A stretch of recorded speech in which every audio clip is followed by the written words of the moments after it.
16 teams are left standing at the 2026 World Cup, and somehow the biggest storyline heading into the knockout rounds might not even be happening on the field. While Harry Kane is rewriting England's record books and Lionel Messi is chasing one final piece of history, the tournament that America promised the world as a celebration of unity is colliding head-on with the hardest immigration crackdown in modern American history. Referees can't get visas. Federation staff are being turned away at the border, and fans from more than 36 countries are finding out that a ticket to the World Cup does not guarantee a way into the country hosting it. This is the story of a tournament that is thrilling on the pitch and increasingly tense off it.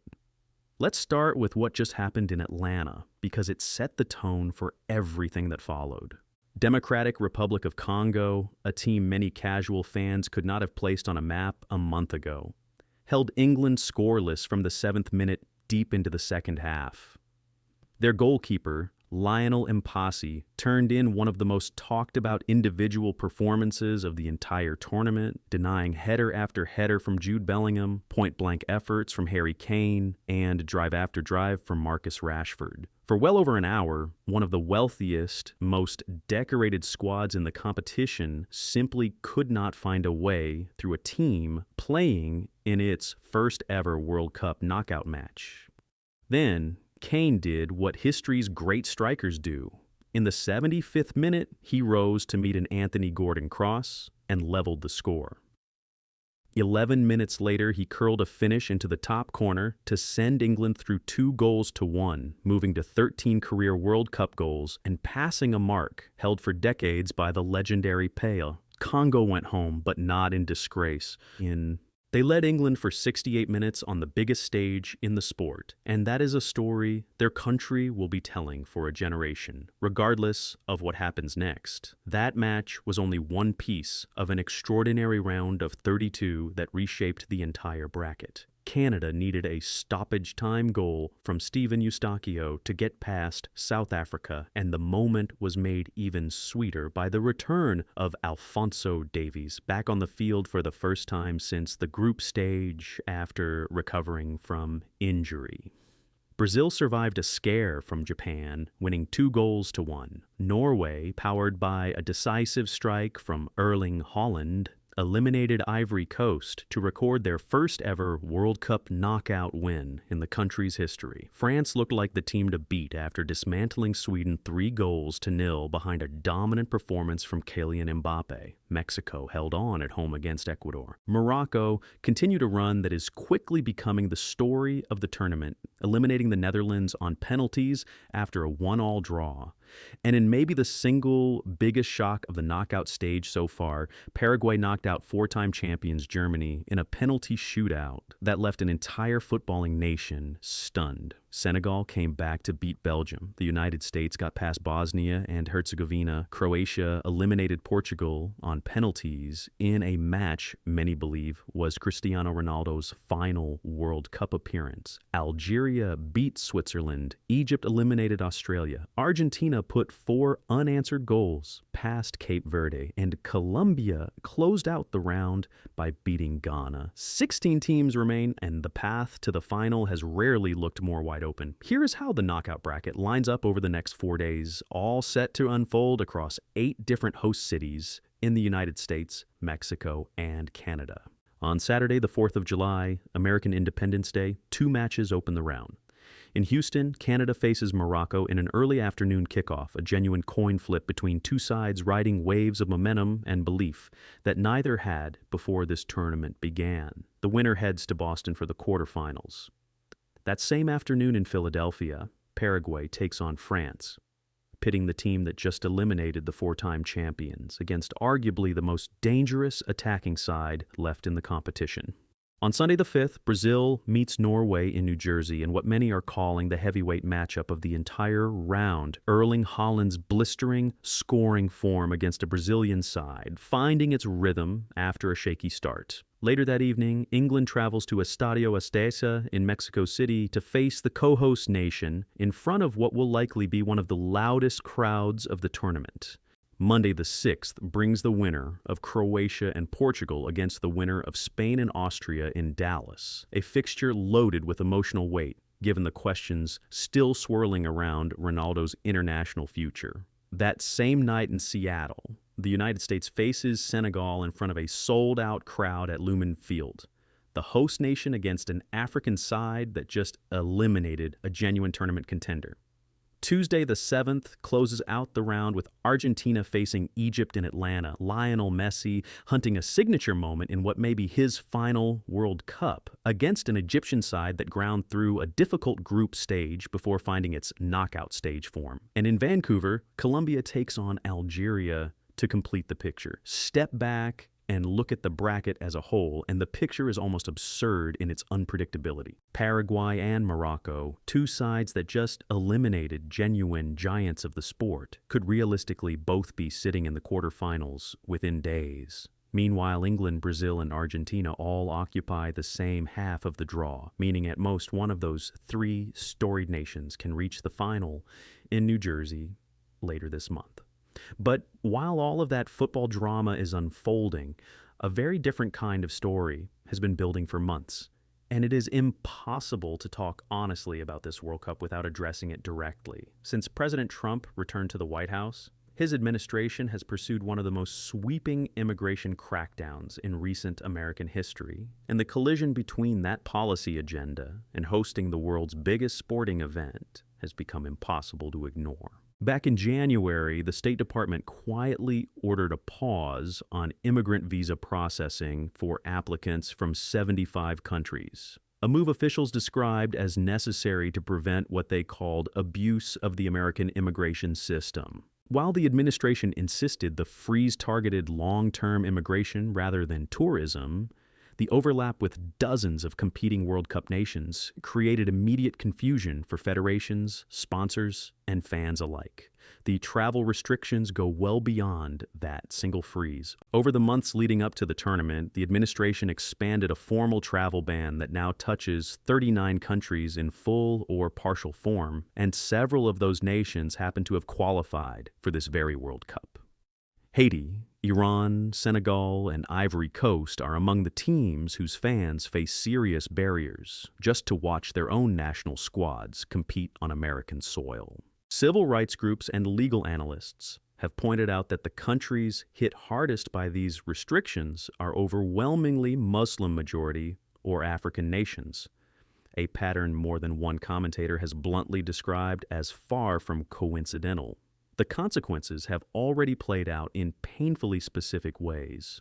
One of Africa's most respected match officials, a referee widely recognized as the continent's best in 2025, was denied entry to the United States entirely because he holds a Somali passport, even though he had valid FIFA accreditation and an approved visa in hand.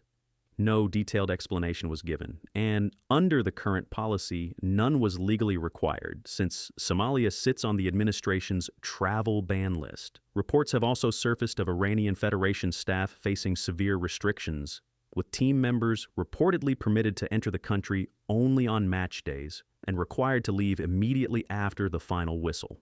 Iran's ambassador in the region has confirmed that several Federation employees remain stuck waiting on visa decisions that never seem to arrive, while others have already been outright denied.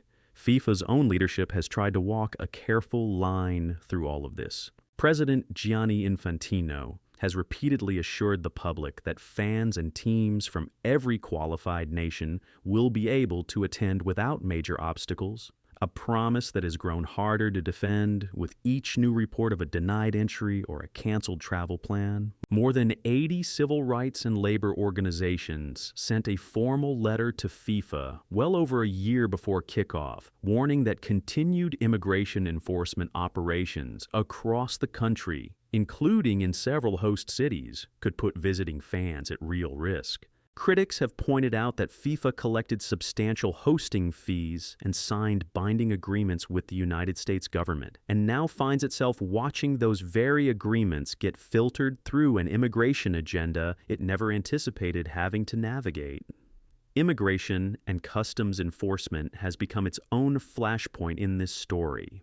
The agency's role around World Cup venues has generated months of speculation, confusion, and outright fear among some ticket holders, particularly those without permanent legal status who worry that attending a match could put them in the government's crosshairs. Reporting throughout the spring detailed growing anxiety among fans in several host cities about enforcement activity near stadiums, even as officials pushed back on the most alarming rumors. Fact-checkers have worked to separate legitimate concern from viral exaggeration, confirming that no verified reports exist of mass ticket cancellations tied to these fears, and clarifying that the visa freeze specifically targets long-term immigrant visas rather than the short-term tourist visas most traveling fans actually need. Still, immigration attorneys have noted that even holders of valid tourist visas from Brazil, Colombia, and other affected nations are increasingly running into extended screening, additional questioning, and unpredictable delays at the border. President Trump himself has addressed the controversy directly, telling reporters earlier this summer that his administration's approach is simply about making sure, in his words, that the right people are the ones coming into the country for the tournament. That framing has done little to calm critics, who argue it reveals exactly the selective nationality-based approach they have been warning about since the earliest planning stages of this World Cup. One widely read opinion piece published this summer argued bluntly that the United States bid for this tournament on a promise of open, world-class hosting, and that promise is now being applied unevenly based on where a visitor happens to be from and what religion they happen to practice. None of this appears to be slowing ticket sales or television audiences in any measurable way, and organizers continue to insist the tournament itself is running smoothly from a logistics and security standpoint. Stadiums have been filling up. Host cities have reported enormous economic boosts, and the football on display has arguably lived up to the hype surrounding the most expanded World Cup format in history. But the tension between celebration and restriction keeps surfacing in interviews, opinion columns, and on the ground reporting from border crossings and consular offices around the world. It is a genuinely unusual split-screen, world-class football unfolding under stadium lights, while outside those same stadiums, a very different and far more contentious American story keeps playing out in the background. Looking ahead, immigration advocates expect the political scrutiny to intensify rather than fade as the tournament progresses toward its climax. With the quarterfinals beginning shortly after the round of 16 wraps up, and the final scheduled for later this month at MetLife Stadium in New Jersey, more international visitors are expected to attempt entry into the United States over the coming weeks than at almost any other point in the country's history. Legal analysts following the situation say further legal challenges to the travel ban and the visa freeze remain likely, and several advocacy groups have signaled they may pursue emergency court action if additional nations are added to the restricted list before the tournament concludes. Whether those efforts produce any meaningful change before the final whistle blows in New Jersey remains an open question. Back on the field, though, the football refuses to be overshadowed for long. Democratic Republic of Congo may be out, but they leave this tournament having produced one of its most memorable performances, a reminder that on any given day, in any given match, the gap between the sport's giants and its underdogs has arguably never been smaller. Paraguay's shootout win over Germany and Morocco's penalty triumph over the Netherlands stand as proof that reputation alone means very little once the knockout stage begins. And with Messi, Mbappe, Haaland, and Kane all still alive in the bracket, the next 4 days promise some of the most compelling football this tournament has produced yet, even as the conversation surrounding who gets to actually watch it in person continues to grow louder with every passing day. There's also an economic dimension to this story that rarely makes the highlight reels, but matters enormously to host cities. Local officials in Seattle, Atlanta, Houston, and Philadelphia have spent years projecting massive tourism windfalls tied to hosting knockout stage matches, with some estimates suggesting hundreds of millions of dollars in combined spending across hotels, restaurants, transportation, and merchandise during just this 1 week of competition.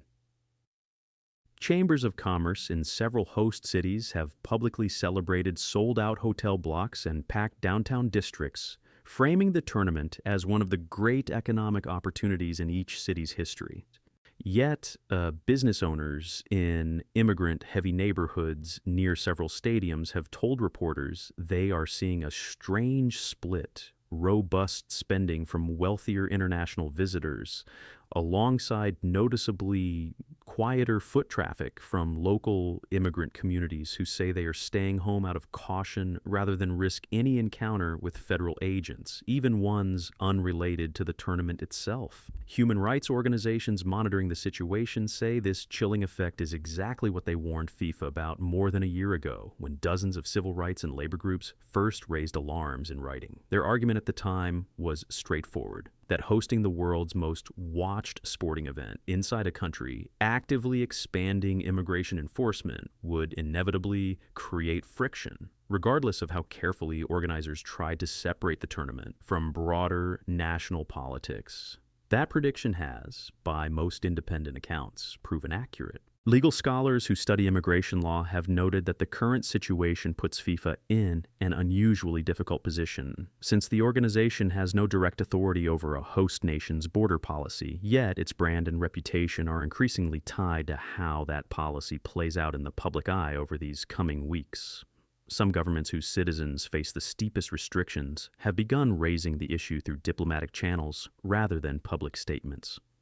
Officials from several affected countries have reportedly held quiet conversations with American counterparts, seeking clarity on whether any additional exceptions might be extended to World Cup ticket holders specifically, separate from the broader travel ban categories. So far, those conversations have produced limited public results, though the State Department has repeated its earlier assurance that valid tourist visa holders should technically still be permitted entry regardless of nationality, provided they pass standard screening. The gap between that official position and the lived experience described by fans, journalists, and Federation staff on the ground remains one of the more contentious threads running through this entire tournament. Meanwhile, back on the pitch, the sheer quality of the football continues to generate its own headlines, arguably rivaling anything the immigration story has produced in terms of sheer public attention. Analysts covering the tournament for major outlets have pointed out that this round of 32 produced an unusually high number of one-goal margins and penalty shootouts, a statistical signal that the gap in quality between traditional powerhouses and rising nations has genuinely narrowed since the last World Cup cycle.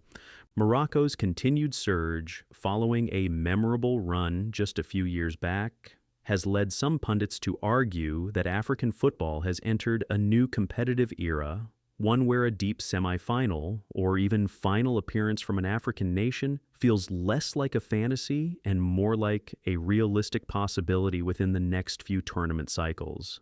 Individual performances have also kept casual fans glued to their screens, even amid all the political noise surrounding the event. Kylian Mbappe's dominant showing against Sweden has reignited conversations about whether France, even without some of its earlier tournament stars fully firing, might simply be too talented and too experienced to stop over a full knockout run. Lamine Yamal's electric performance in Spain's win over Austria has fueled similar excitement among younger fans, many of whom see him as the face of the sport's next generation, regardless of how deep his country advances this time around. And Erling Haaland's early goal tally has some longtime commentators wondering aloud whether this could be the tournament where Norway, a country with a rich footballing traditions but a surprisingly thin history of World Cup knockout success, finally breaks through into genuine championship contention. There is also the emotional undercurrent surrounding several veteran stars who may be playing their final World Cup minutes this summer.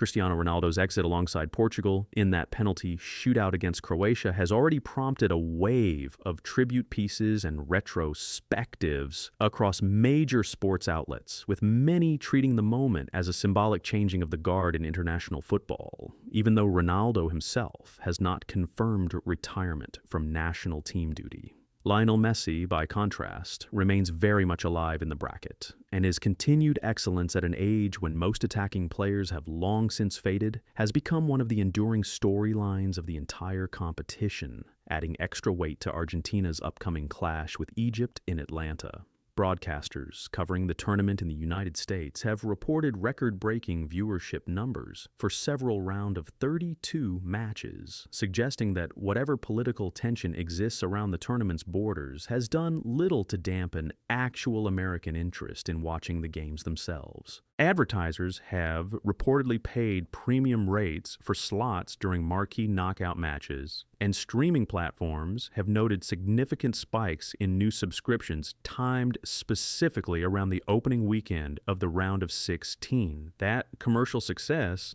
stands in an uneasy but very real contrast with the ongoing visa disputes, border delays, and enforcement concerns playing out just outside the stadium gates in host cities across the country as the tournament rolls into its most decisive stretch. The next several days promise to answer some genuinely fascinating questions on both fronts. On the football side, fans want to know whether Paraguay's shootout heroics against Germany were a fluke or the start of something historic, whether Morocco can continue defying expectations against a Canadian side with home continent momentum of its own, and whether England's dramatic escape against Congo was a warning sign or simply a rough patch before smoother knockout football ahead. Off the field, immigration advocates, host city officials, and FIFA leadership alike are watching closely to see whether the current friction around visas and enforcement escalates further as international attention on the tournament reaches its peak, or whether the spectacle of the football itself ultimately manages to overshadow the politics surrounding it, at least for the next few crucial weeks of competition.